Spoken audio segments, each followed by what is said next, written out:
Hari ini biarkan kita belajar bahwa ada sebuah perbedaan yang luar biasa antara orang agama Kristen dengan orang Kristen. Orang agama Kristen dengan orang Kristen. Orang Kristen itu berarti pengikut Kristus. Orang agama Kristen belum tentu dia orang Kristen.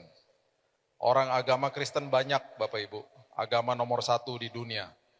Setiap hari menurut data dari beberapa source, 74 sampai 76 ribu setiap hari orang di dunia ini memeluk agama Kristen. Baik itu dari sebuah kelahiran, status, atau dia pindah agama, setiap hari. Pengikut Kristus yang dinamakan orang Kristen, itu pertama kali adalah sebuah kata cibiran yang diberikan kepada murid-murid Yesus di Antioquia. Karena mereka dipikir dari sekte Nazaret, mereka dikatakan Kristen, karena mereka adalah pengikut Kristus. Mereka buktikan kepada orang-orang yang mengata-ngatai mereka, bahwa inilah arti daripada mengikut Kristus. Kemudian kita harus bisa bedakan lagi antara orang yang agama Kristen dengan orang Kristen. Ingat, kekristenan kita sudah tahu, sudah sering pastinya mendengar kekristenan bukan agama pada awalnya. Dan semua kepercayaan yang ada di dalam dunia, semuanya dilembagakan jadi agama. Termasuk agama Kristen. Di dalam agama Kristen pun banyak orang berselisih di dalamnya sehingga timbul denominasi. Dan denominasi pun dilembagakan kemudian menjadi sinode. Dengan berbagai macam sinode, akhirnya kita ketemu dengan beragam-ragam tata ibadah. Itu yang terjadi hari ini. Kalau gitu sikap kita gimana dong? Sikap kita adalah hormati agama Kristen. Hormati sinode, hormati denominasi. Hormati tata ibadah, jangan saling mencibir karena gereja lain mungkin nggak tepok tangan, jangan dibilang kering amat gereja kamu. Gereja yang gak tepuk tangan nanti mencibir gereja yang tepuk tangan, gak menghormati hadirat Tuhan, kamu berisik katanya gitu. Gak ada habisnya. Hormati aja, bahkan hamba Tuhan hormati aja. Jangan pernah dikultuskan. Kejar Yesusnya. Jangan dikejar lembaganya, kejar Yesusnya. Akhirnya ketika kita tidak mengerti prinsip ini, orang yang agama Kristen sama dengan semua agama yang ada di dalam dunia, semua agama melakukan sesuatu untuk supaya apa yang dia sembah, Tuhan yang dia sembah, itu menjawab doa dia. Dia melakukan semua tata ibadah, dia melakukan ritual-ritual, dia melakukan semuanya itu dengan harapan Tuhan yang dia sembah menjawab kebutuhan dia. Agama Kristen juga begitu akhirnya. Perhatikan ini baik-baik dan catat ini baik-baik. Orang Kristen tidak akan kejar jawaban doa. Orang Kristen akan kejar penyertaan Tuhan selagi menunggu jawaban doa. Itu orang Kristen. Makanya kita berani nyanyi lagu yang barusan. Even if I don't see it. Sekalipun aku gak bisa lihat Tuhan, tetapi aku tahu penyertaan Tuhan gak pernah gagal dalam hidupku. Orang Kristen mengejar penyertaan Tuhan selagi menunggu jawaban doa karena dia paham selagi saya menunggu jawaban doa, keintiman terjadi di situ. Selagi saya menunggu jawaban doa, saya diubahkan. Selagi saya menunggu jawaban doa, karakter saya jadi tahan uji. Ketika saya menunggu jawaban doa, saya bertumbuh di dalam kasih karunia Tuhan. Itu orang Kristen. Jadi orang Kristen tidak pernah akan kecewa sama Tuhan. Beda sama orang agama Kristen. Makanya saya dan saudara pasti sering dengar orang ngomong begini, saya udah doa, saya udah puasa, kok Tuhan gak jawab? Nah tuh contohnya.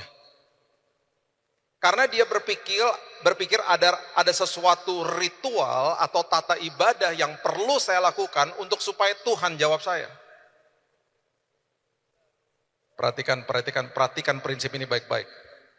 Di dalam kekristenan, ya, yang makanya namanya hubungan, titik relationship, titik hubungan kita dengan Kristus itu dimulai dari titik menerima, bukan memberi. Perhatikan ini baik-baik. Orang agamawi, orang agama Kristen memulai titik hubungannya dengan Tuhan dengan memberi. Udah salah semua udah. Dia pikir, saya mah harus lakukan ini supaya nanti Tuhan begini dan lain sebagainya. Nggak apa-apa sih, itu nggak salah juga, baik-baik aja. Tapi dia bilang begini sama Marta, kalau bisa diartikan dalam bahasa Indonesia sehari-hari. Ngapain kamu ribet-ribet pelayanan? Duduk dulu seperti Maria, terima dulu dari saya, baru kamu bisa berikan yang terbaik. Kebalik-balik akhirnya toh. Duduk dulu, makanya seringkali dari atas mimbar dihembuskan begini. Ayo berikan yang terbaik, kita bingung berikan terbaik itu apa? Kita tidak bisa memberikan apapun yang kita nggak punya. Saya nggak bisa kasih botol aqua ini kalau saya nggak punya botol ini. Saya nggak bisa kasih yang terbaik kalau saya nggak pernah punya yang terbaik. Gimana caranya saya bisa punya yang terbaik? Belajar terima dari Tuhan. Format ketaatan yang nggak pernah dibahas. Belajar terima. Sesederhana itu. Jadi titik vertikal hubungan dengan Tuhan, belajar terima. Full kan? Karena terima kan? Dia datang membawa hidup yang berkelimpahan. Berkelimpahan bukan harta, jabatan, status, ketenaran, atau uang. Bukan. Kelimpahan di dalam sini. Damai sejahtera, sukacita, hikmat, pengharapan, pertumbuhan rohani, karakter yang tahan uji. Menerima kelimpahan di dalam sini. Ketika di sininya melimpah, hubungan horizontal, Alkitab selalu katakan dimulai dari titik memberi. Bukan menerima. Sekarang kita balik. Orang agamawi akan datang kepada Tuhan dengan memberi toh. Dia upayakan semuanya, dia kasih sama Tuhan. Dia nggak pernah belajar terima dari Tuhan. Dia nggak ngerti lah kasih karunia Tuhan. Di situ titik itu dia mulai menghakimi orang. Kamu nggak seperti saya. Lihat nih saya. Kamu tuh hidupnya nggak kudus dan lain sebagainya. Oh dia mulai menghakimi karena dia mulai dari titik memberi. Dan ketika dia mulai dari titik memberi, kosong toh di dalam sini. Ketika dia mulai masuk ke dalam hubungan horizontal dengan sesama, karena ininya memberi, yang ini menerima. Tanpa dia sadari, dia tuntut orang lain untuk memuaskan dia. Itu sebabnya orang-orang seperti begitu, semua orang salah di hadapan dia. Karena semua harus sesuai dengan apa yang dia mau. Dia mulai dari titik menerima. Jadi ngawur semuanya. Yohanes 13 ayat 34, coba lihat. Yohanes 13 ayat 34. Ini udah sering lah kita baca. Perhatikan prinsip ini. Yesus katakan begini, aku memberikan perintah baru kepada kamu. Kenapa dikatakan perintah baru? Karena bukan perintah agamawi seperti Farisi yang lakukan itu. Aku memberikan perintah baru kepada kamu. Dia katakan begini, yaitu supaya kamu saling mengasihi, horizontal, saling mengasihi. Standar mengasihi bukan standar orang itu mengasihi saya, bukan. Dia bilang begini, saling mengasihi sama seperti aku telah mengasihi kamu. Demikian pula kamu harus saling mengasihi. Dengan kata lain, Yesus lagi bilang begini, terima dulu kasihnya saya, baru kamu penuh di dalam sini, baru kamu bisa saling mengasihi. Vertikalnya terima dulu dari saya, kamu penuh di dalam sini, baru kamu bisa saling mengasihi. Orang itu mau buat apa aja sama kamu, dasar kamu mengasihi dia, bukan berdasarkan kasih atau responnya dia kepada kamu. Dasar kamu mengasihi dia adalah dasar karena kamu telah menerima kasihku buatmu. Vertikal menerima, horizontal memberi.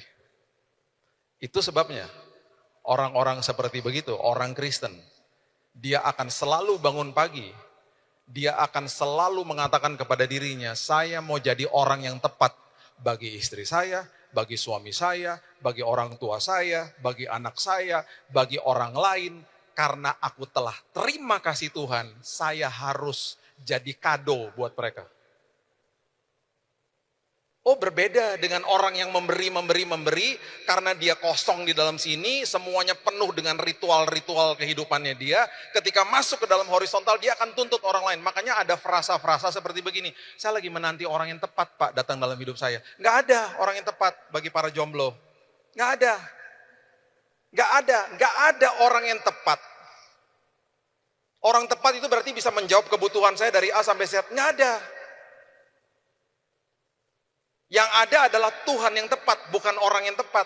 Tetapi yang ada adalah juga kita harus jadi orang yang tepat bagi orang itu. Akhirnya sebuah hubungan dipulihkan karena dua-dua bangun pagi, saya mau jadi orang yang tepat buat kamu. Walaupun saya rasa bukan saya yang salah, tapi saya akan mendahului untuk memberi hormat kepadamu. Karena Alkitab bilang apa? Mendahuluilah dalam memberi hormat. Mana bisa kita lakukan itu kalau kita nggak pernah terima kasih Tuhan. Itu sebabnya sekali lagi, orang Kristen akan mengejar penyertaan Tuhan, bukan jawaban doa. Jawaban doa itu tinggal dikasih sama Tuhan. Tapi seringkali Tuhan tunda, karena Tuhan tahu, kamu lebih baik mengejar penyertaanku, keintiman sama aku, pengalaman sama aku, daripada sekedar jawaban doa. Aku bisa kasih kapan aja. Makanya seringkali ditunda. Makanya yang namanya Allah Immanuel itu gak ada artinya buat kita. Allah menyertaimu. Banyak orang cuman amin-amin aja, tapi gak pahami esensi daripada itu. Tapi Pak, kasih karunia itu kalau kita terima dari Tuhan, berarti kita sembarangan dong Pak. Berbuat dosa. Karena kan kasih karunia Tuhan, kan udah diampuni. Jawaban saya sederhana, kalau kamu masih mau berbuat dosa, kamu berarti belum pernah ngalamin kasih karunia Tuhan. Kamu belum pernah ngalamin terima kebaikan Tuhan dalam hidupmu. Kalau kamu terima kebaikan Tuhan di dalam sini, penuh dalam sini, kamu gak mau buat dosa. Di Jakarta ada 18 juta motor.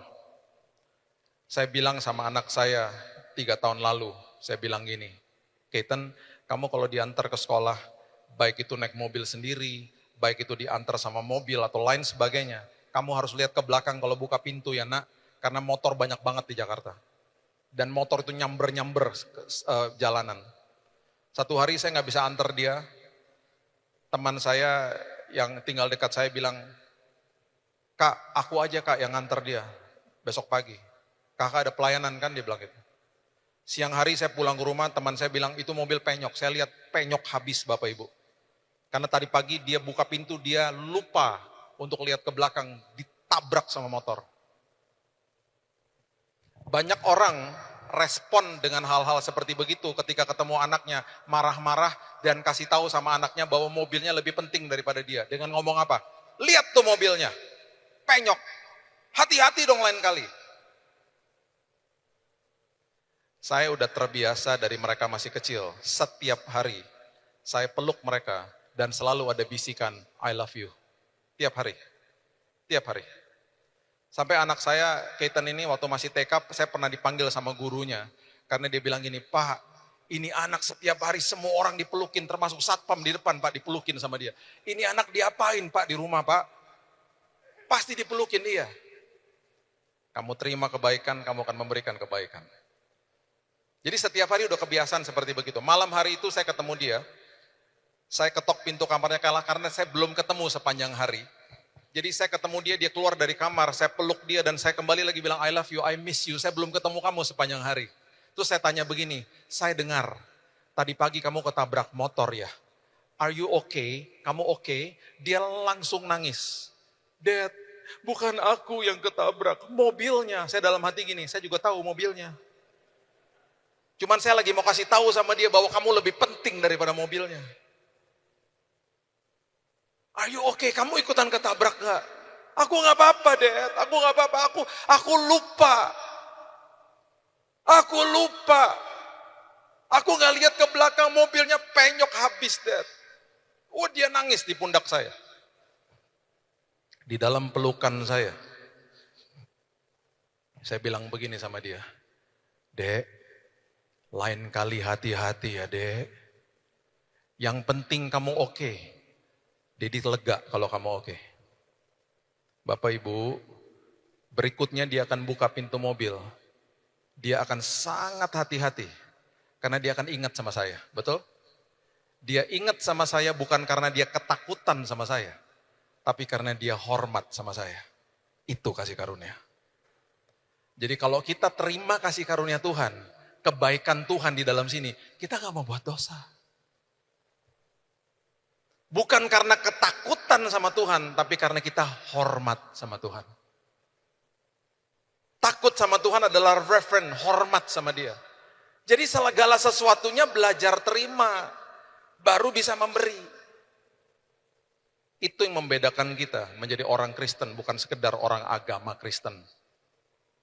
Dan itu sebabnya ketika kita mengerti penyertaan Tuhan, kita mau mulai paham dengan lagu yang kita barusan nyanyikan. Even if I don't see it, sekalipun aku gak lihat, aku tahu penyertaan Tuhan gak pernah gagal dalam hidupku. Mari buka sama-sama saya di kitab Yesaya pasal yang ke-7, ayat 10 sampai ayat 14. Pertama kali atau ada dua orang sebenarnya yang diberikan kata Immanuel di firman Tuhan, hanya dua. Yang pertama adalah Raja Ahaz, yang kedua adalah orang namanya Yusuf. Jarak waktunya Bapak Ibu 700 tahun, jarak waktunya. Pertama kali kata Immanuel itu diberikan atau ditawarkan kepada seorang namanya Ahaz, itu merupakan momen yang sangat luar biasa, sangat dahsyat. Yesaya pasal yang ke-7, ini terjadi sama Raja Ahaz, raja daripada kerajaan Yehuda, ibu kotanya Yerusalem. Kondisi dia pada saat itu sedang dikepung sama dua kerajaan. Dia dalam kondisi terpojok. Yesaya 7 ayat 10 mengatakan Tuhan melanjutkan firman-Nya kepada Ahaz, katanya begini, mintalah suatu pertanda dari Tuhan Allahmu, biarlah itu sesuatu dari dunia orang mati yang paling bawah atau sesuatu yang dari tempat tertinggi yang ada di atas. Biasanya manusia kalau berdoa minta tanda dari Tuhan. Ini Tuhan nawarin tanda sama dia. Kamu mau apa? Udah saya kasih tandanya supaya kamu percaya sama penyertaan saya. Tuh. Lewat Nabi Yesaya. Raja-raja pada saat itu didampingi sama nabi-nabi yang ada, Tuhan selalu appointed prophet atau nabi kepada raja-raja saat itu. Perhatikan apa yang dikatakan sama Ahaz. Ayat berikutnya dia katakan begini. Ahaz menjawab, aku tidak mau meminta. Dan dia katakan aku tidak mau mencobai Tuhan atau ngerepotin Tuhan bahasa aslinya. Kenapa dia ngomong begitu? Karena gini Bapak Ibu, saat itu ada kerajaan yang adidaya, kerajaan yang luar biasa besarnya namanya Asyur. Prajuritnya ratusan ribu. Tiba-tiba ketemu sama Ahaz, dia bilang begini, kamu lagi dikepung ya? Saya bantuin mau gak? Siapa yang gak mau dibantu sama kerajaan sebesar itu? Jadi dia bilang sama Yesaya, kalau saya bisa tambahkan mungkin dia ngomong begini, Tuhan saya gak bisa lihat. Yang ini saya udah bisa lihat, ini jelas-jelas mau tolong saya. Jelas-jelas ini kerajaan adidaya, udahlah saya minta dia aja. Udahlah gak usah ngerepotin Tuhan, gak usah mencobai Tuhan, gak usah merepotkan Tuhan. Itu bahasa aslinya. Yesaya bilang begini, baiklah dengarkan hai keluarga Daud. Ini dia keturunan Daud. Ya, ini ada kaitannya dengan apa yang terjadi. Dia bilang begini, belum cukupkah kamu melelahkan orang? Melelahkan orang tuh begini Bapak Ibu, kalau kita ambil keputusan di luar daripada kehendak Tuhan, ujung-ujungnya dosa akan membuat repot orang di sekitar kita. Jangan pernah berpikir bahwa saya lakukan ini diam-diam. Dosa akan membuat dampak yang sangat buruk kepada orang di sekitar kita. Itu dosa. Iblis akan selalu meminimaliskan dosa dan dia akan selalu memaksimalkan tuduhan kan. Selalu kan gitu. Selalu gitu. Nah lihat ini. Dikatakan begini. Belum cukupkah kamu melelahkan orang sehingga kamu melelahkan Allahku juga. Melelahkan Allah bukannya secara letterlock Allah jadi lelah, bukan. Maksudnya gini, kalau kamu nanti jatuh ke dalam dosa, kamu udah mentok, ujung-ujungnya kamu balik lagi ke Tuhan. Maksudnya adalah sadar dan bertobat. Kalau sudah ada U-turn, ada putar balik, segera putar balik, jangan putar balik di depan sana. Sama-sama putar balik, tapi kamu rugi waktu. Jangan tunda ketaatan, maksudnya gitu. Sebab itu, ayat 14. Bayangin ya, udah dikasih tanda ditolak, Tuhan tetap kasih tandanya. Bayangin coba, ayat 14 itu luar biasa. Ya, Yesaya bilang begini, sebab itu Tuhan sendirilah yang akan memberikan kepadamu suatu pertanda. Sesungguhnya seorang perempuan muda mengandung dan akan melahirkan seorang anak laki-laki dan dia akan menamakan dia Immanuel. Kalau saya bisa tambahkan 700 tahun lagi setelah ini, Tuhan yang menolong Anda adalah Tuhan yang menjelma jadi manusia, yang akan menolong, menyertai, dan menebus dosa seluruh umat di dalam bumi ini. Tuhan seperti itu yang mau menolong Anda, masa kamu tolak sih? Jadi kata Immanuel, Allah menyertaimu, itu diberikan kepada seorang Ahaz. 700 tahun sebelum Tuhan atau malaikat Tuhan berbicara kepada Yusuf dengan hal yang sama. Ditolak sama dia. Itu sebabnya saya katakan tadi, kalau kita katakan, even if I don't see it, ketika mata jasmaniku nggak lihat, tapi aku tahu Tuhan, Engkau selalu bekerja. Penyertaanmu nggak pernah gagal dalam hidupku Tuhan. Bapak Ibu, yang terjadi adalah Asyur. Itu nggak ada sesuatu yang gratis lah. Dia menjajah kerajaan Yehuda secara upeti. Dimintain uangnya, dimintain hartanya, sampai perkakas bait Allah dijual sama Ahaz. Bait Allahnya ditutup. Dan Bapak Ibu tahu apa yang terjadi? Kan Yesaya udah bilang, kamu akan merepotkan orang yang ada di dekatmu nantinya. Anaknya namanya Hizkia, dikepung sama 185.000 tentara Asyur. Karena kerajaan Asyur nggak mau cuma sekedar menjajah secara upeti, di keturunan berikutnya mereka mau ambil teritorinya Yehuda. Puji Tuhan, 300 tahun sebelum itu, Tuhan membuat sebuah perjanjian kudus kepada Daud. Karena dikatakan ini kan keluarganya Daud, keturunannya Daud. Daud mau buat bait Allah, dia minta sama advisernya Nabi Nathan, coba kamu tanya sama Tuhan.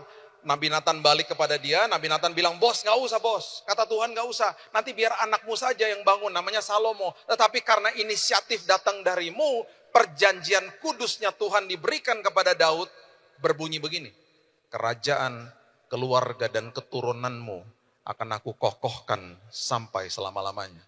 Betul, Yesus lahir daripada keturunan Daud. Dan sampai hari ini, ada bangsa yang menjadi keturunan daripada dia, namanya bangsa Israel. Mau diapain juga, ada perjanjian kudusnya Tuhan yang akan mengkokohkan keturunannya sampai selama-lamanya. Bapak Ibu, 300 tahun sebelum itu, Daudnya udah mati. Keturunannya salah satunya Ahaz. Kemudian Hizkia, anaknya toh, direpotin gara-gara bapaknya toh, dikepung sama 185.000 tentara Asyur, ingin diambil teritorinya. Bapak Ibu tahu apa yang terjadi? Tuhan kirim malaikatnya pada malam hari itu. Alkitab mencatat 185.000 tentara Asyur ditumpas malaikat Tuhan. Dan Tuhan katakan begini, aku lakukan ini demi namaku dan demi moyangmu, Daud. Itu terjadi. Ngerepotin keturunannya, walaupun memang akhirnya ditolong, tapi ngerepotin toh akhirnya. 700 tahun lagi setelah itu. Suara yang sama, kata yang sama diberikan kepada seorang namanya Yusuf. Matius pasalnya yang pertama ayat yang ke-20 mengatakan begini. Matius pasal yang pertama ayat yang ke-20. Tetapi ketika ia mempertimbangkan maksud itu, malaikat Tuhan nampak kepadanya dalam mimpi dan berkata, Yusuf anak Daud, keturunan Daud. Janganlah engkau takut mengambil Maria sebagai istrimu, sebab anak yang ada di dalam kandungannya adalah dari Roh Kudus. Ia akan melahirkan anak laki-laki dan engkau akan menamakan dia Yesus, karena dialah yang akan menyelamatkan umatnya dari dosa mereka. Hal itu terjadi supaya genap yang difirmankan Tuhan oleh Nabi, kalau saya bisa tambahkan 700 tahun sebelum ini. Sesungguhnya anak darah akan mengandung, melahirkan seorang anak laki-laki dan mereka akan menamakan dia Immanuel. Dan di sini disebut artinya Allah menyertai kita.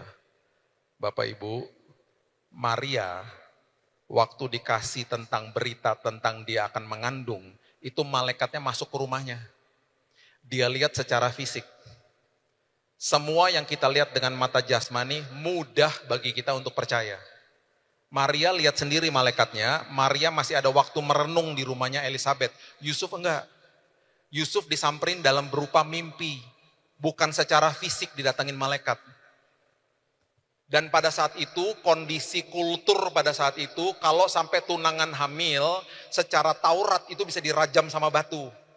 Untung ada yang namanya sebuah prinsip Pax Romana yang dilakukan sama kerajaan Romawi yang menjajah waktu itu Yerusalem.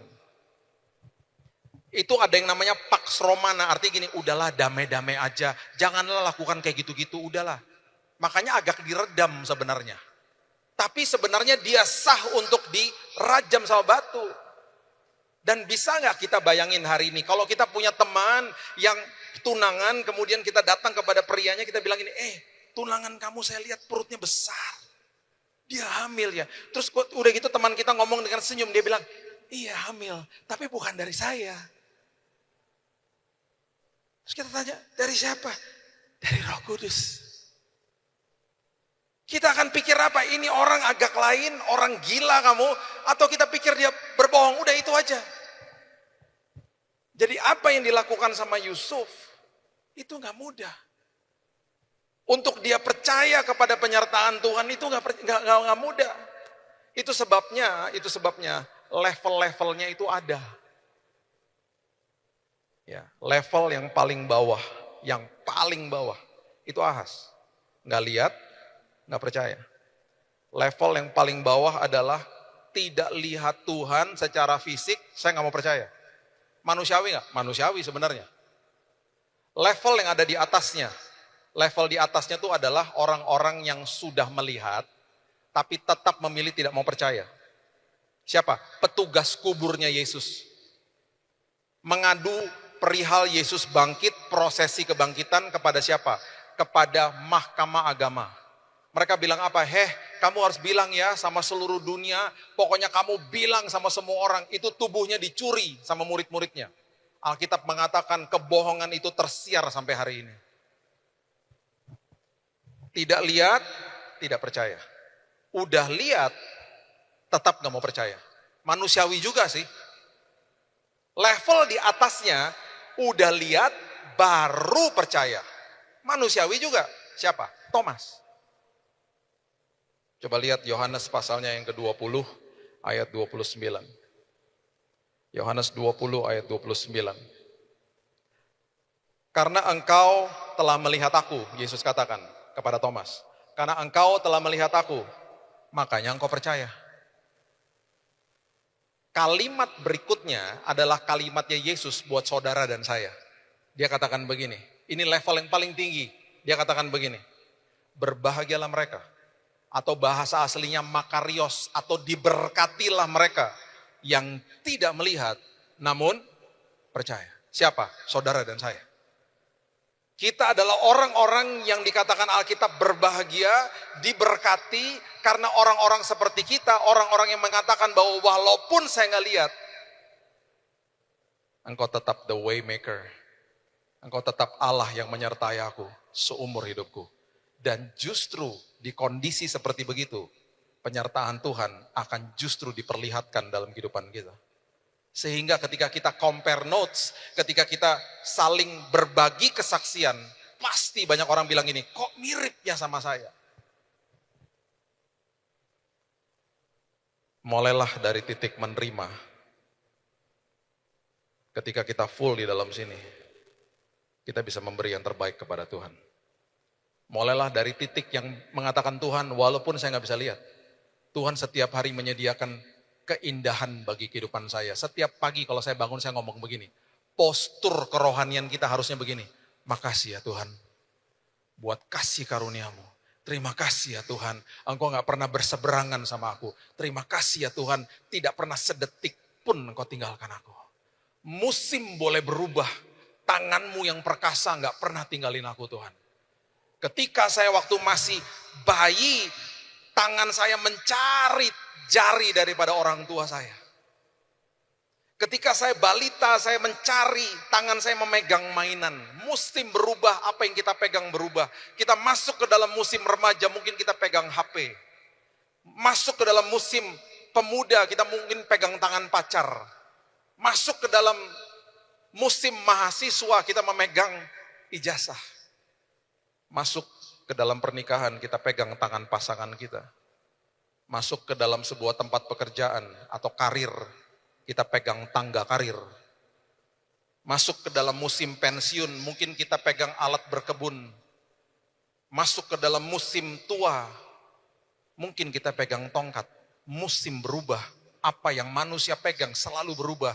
Tapi ada satu tangan yang tidak pernah tinggalin kita, itu adalah tangan Yesus Kristus, Tuhan dan Juru Selamat kita. Gak pernah tinggalin kita. The Waymaker, Allah Immanuel. Makanya dia bilang apa? Kamu adalah orang yang paling berbahagia. Ketika kamu percaya walaupun kamu gak bisa lihat saya. Makanya waktu dia naik ke surga, di saat itu dia jadi maha hadir. Karena dia tinggal di dalam setiap kehidupan manusia dan tidak pernah sedetik pun dia tinggalkan kita. Even if I don't feel it. Karena hadirat Tuhan gak pernah bisa dirasakan pakai perasaan. Sesekali perasaan kita tersentuh. Tapi bukannya berarti kalau perasaan gak tersentuh Tuhan gak ada. Hadirat Tuhan harus dinilai pakai iman, bukan pakai perasaan. Sesekali emosi kita gak suka dengan kondisi hari itu, bukannya berarti Tuhan gak ada. Gak pernah sedetik pun dia tinggalkan kita, karena dikatakan di Alkitab begini, Roh Kudus itu adalah meterai yang diberikan kepada kehidupan anak-anaknya sebagai jaminan bahwa orang itu sudah diselamatkan. Makanya jangan pernah berdoa begini, Tuhan layakkan aku. Enggak gitu. Tuhan terima kasih bahwa aku sudah dilayakkan ribuan tahun yang lalu ketika aku katakan selesai di kayu salib. Gitu. Jangan katakan begini lagi, ayo kamu pelayanan dong, biar kamu diberkati. Kalau ada orang ngomong begitu, tengking aja dalam nama Yesus. Harusnya apa? Hai kamu pelayanan dong, karena harusnya kamu sadar Kristus telah mati bagimu. Harusnya kamu pelayanan, karena apa? Sebelum kamu punya kesempatan untuk mengasihi dia, dia sudah terlebih dahulu mati dan mengasihi hidupmu. Jadi hidup ketaatan saya hari ini adalah buah daripada keselamatan, bukan untuk mendapatkan keselamatan. Itu yang namanya menerima dari Tuhan, baru hidupnya berkelimpahan, baru bisa memberi yang terbaik. Thomas adalah murid Yesus yang menginjil sampai ke India. Dan waktu dia menginjil ke India, sama dengan murid-murid yang lain, semua mati martir kecuali Yohanes. Bartolomeus itu dikulitin, disiram air garam. Matius itu merajah sampai ke Afrika, makanya benua Afrika sekarang hampir 65% percaya Yesus. Dipukul kepalanya sampai hancur sama balok kayu. Simon orang Zelot, dia bertanggung jawab kepada Eropa. Kita sudah tahu dengan apa yang terjadi sama Petrus. Dia tantang prajurit Raja Nero, dia bilang apa? Salibkan saya terbalik. Saya nggak layak disalibkan seperti guru saya. Itu pembuluh darahnya pecah. Kematian ditantang sama mereka, karena mereka tahu di detik mereka tutup mata, di detik yang sama mereka bangkit di pangkuan Bapa di sorga, karena mereka tahu gurunya telah mengalahkan kematian. Itu murid-murid Yesus. Dan salah satunya pergi ke India, namanya Thomas. Maaf, ditusuk perutnya, dikeluarkan isinya. Sama orang-orang penyembah berhala. Kuburnya masih ada sampai hari ini. Bapak Ibu kalau ke kota namanya Chennai, dulu itu disebut Madras. Masuk ke kota Madras, Bapak Ibu masuk ke daerah namanya Milapore, di situ ada kuburannya Saint Thomas. Ada kuburnya di situ, masih ada sampai hari ini. Di tahun 1930, ada pasangan suami istri datang dari kota itu ke Indonesia. Mereka adalah orang Kristen. Dan mereka dipanggil ke Indonesia sebagai ekspatriat untuk kerja sebagai akuntan di pabrik rokok di Pasuruan di Pulau Jawa. Kedua orang ini adalah opa oma saya. Mereka datang ke Pasuruan, mereka kerja di situ sebagai akuntan. Dan mereka mulai punya anak di Indonesia. Ada yang lahir di Cirebon, ada yang lahir di Semarang, karena mereka dikirim-kirim ke beberapa tempat untuk mengaudit. Namanya perusahaannya namanya BAT, perusahaan rokok. Lama-lama mereka nggak tahan, mereka nggak sejahtera, mereka mengeluarkan diri dan mereka akhirnya menetap di kota namanya Batu Malang. Besok saya ke sana. Karena itu kota kelahiran mama saya. Dan kami ada reuni keluarga besok di sana. Dan akhirnya mereka punya 8 orang anak. Dan mereka menetap di kota namanya Batu Malang. Dengan kondisi yang sangat miskin. Di tahun 1939 mereka mendirikan gereja. Di dalam bahasa Belandanya Penkersterk, gereja Pantekosta. Gerejanya masih ada sampai hari ini. Masih ada prasasti di depannya dengan tulisan namanya mereka. Dan sebelum mereka meninggal, saya nggak pernah ketemu sama mereka. Mereka pahlawan iman bagi saya. Mereka selalu katakan kepada anak-anaknya, kami adalah buah daripada pelayanannya Thomas. Kami adalah buah dari pelayanan Thomas. Karena kami datang dari kota di mana Thomas dikubur. Dan mereka katakan kepada 8 orang anaknya, sebarkan Injil ke Indonesia lewat literatur. Mereka berpikirnya jauh. Mereka nggak tahu satu hari akan terjadi sosial media. Mereka berpikir kalau pakai buku kamu bisa merambah sampai seluruh Indonesia. Kamu bisa kabarkan Injil lewat traktat-traktat waktu saat itu. Dan buku-buku kecil. Kemudian mereka meninggal. Dan 8 orang anak ini hidup di dalam kondisi yang sangat miskin. Dari 8 orang anak ini, mama saya paling kecil, paling bungsu. Dan di antara 8 ini ada satu anak tengah, yaitu cuma satu-satunya cuma pria. Dia katakan begini kepada kakak dan adiknya, dia bilang begini, biarkan saya merantau ke Jakarta.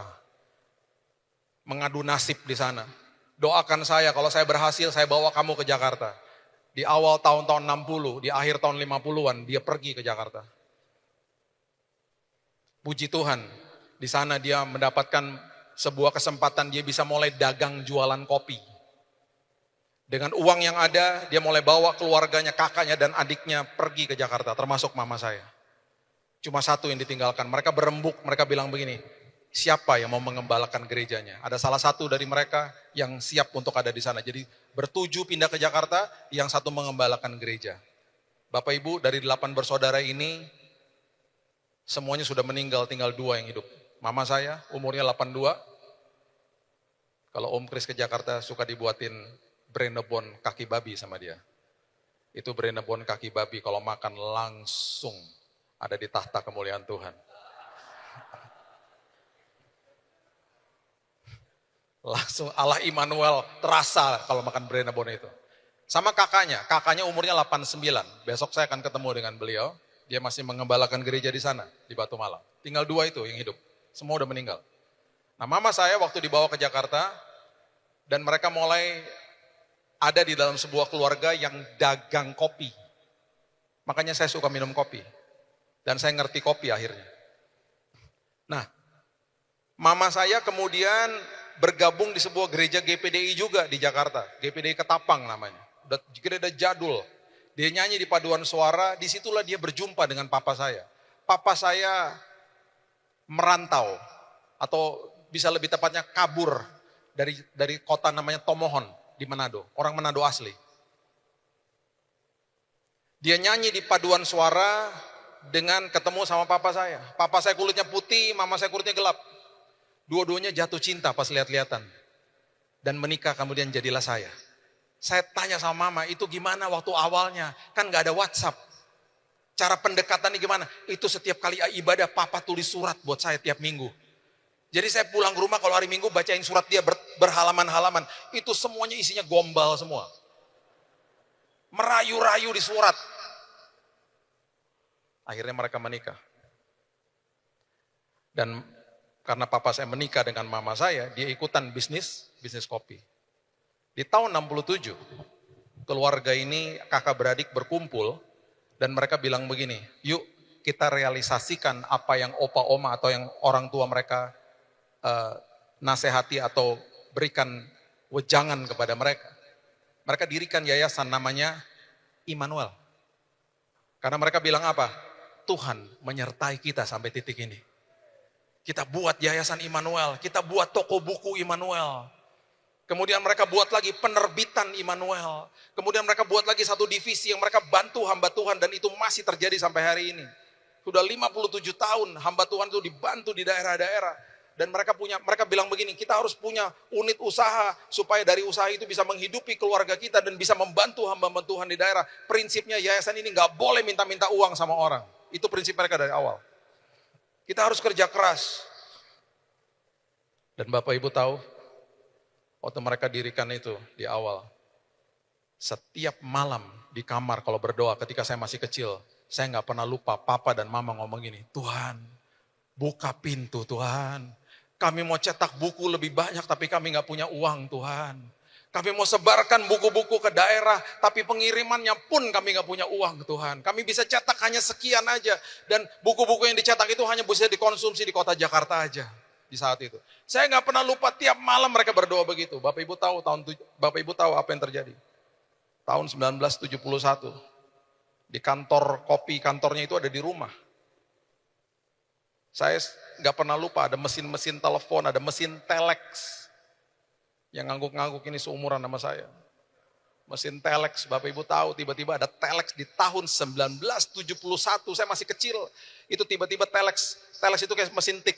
Dia dapat berita dari luar negeri, dia ngetik, nanti kalau salurannya nggak baik dia berhenti. Jadi kita bacanya setengah-setengah gitu, kita baca. Nanti dia ngetik lagi, dia ketik lama, kadang-kadang kita harus nunggu setengah jam baru selesai tuh satu paragraf. Di tahun 71, kantor kopi kami dapat telex dari sebuah gerai kopi di Amerika. Gerainya bilang begini, kirimin dong kami kopi Indonesia, khususnya kalau bisa kami dengar katanya ada kopi Sumatera yang enak. Kirimin ya sebagai sampel katanya gitu. Saya nggak pernah lupa, papa saya mengemas kopi di garasi di rumah saya tahun 71. Saya tanya gini, mau dikirim kemana? Ke Amerika katanya gitu. Saya tanya, Amerika di mana? Dia bilang nggak tahu, jauh kayaknya. Dia bilang gitu. Saya nggak ngikutin lagi berita itu, Bapak Ibu. Tiba-tiba beberapa bulan di tahun 71, saya terkaget-kaget karena di depan rumah ada truk besar ditutupin sama terpal dan keluarga kami jadi mama, kakak-kakaknya, papa saya lagi di samping truk itu, mereka lagi berdoa dengan supirnya, mereka mendoakan truk itu. Saya bilang, itu apa didoain? Mama saya bilang gini, loh kamu gak ngikutin ceritanya? Itu isinya buku dan traktat dan siap dikirim ke desa-desa di Pulau Jawa. Lah katanya gak ada uang. Mama saya bilang begini, kamu ingat gerai kopi yang minta sampel kopi itu, mereka akhirnya kerja sama kita. Mereka suka dengan kopinya dan mereka udah kirimin cek dalam berbentuk dolar. Kita konversi ke rupiah, kita cetakin tuh buku-buku. Tuhan buka jalan.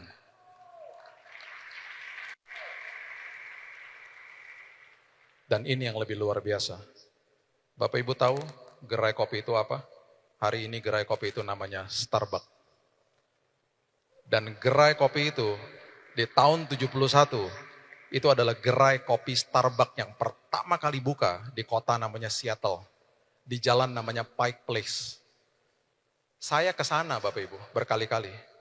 Karena waktu saya dengar kisah ini, saya datangin tuh tempat. Karena saya terkesima dengan cara Tuhan mempertemukan keluarga saya dengan gerai kopi itu. Saya pergi dan sampai hari ini itu gerai kopi masih ada. Dan mereka sengaja taruh di situ sebagai cagar budaya. Logonya masih coklat, bukan warna hijau seperti kalau lihat kita Starbucks, itu masih coklat. Dan tokonya kecil, orang-orang ngantre karena mereka mau selfie di situ. Kalau mereka beli gelasnya ada tulisannya The First Starbucks Store, ada di situ. Saya ngomong sama GM-nya. Dan dia bilang, iya saya pernah dengar kisah itu.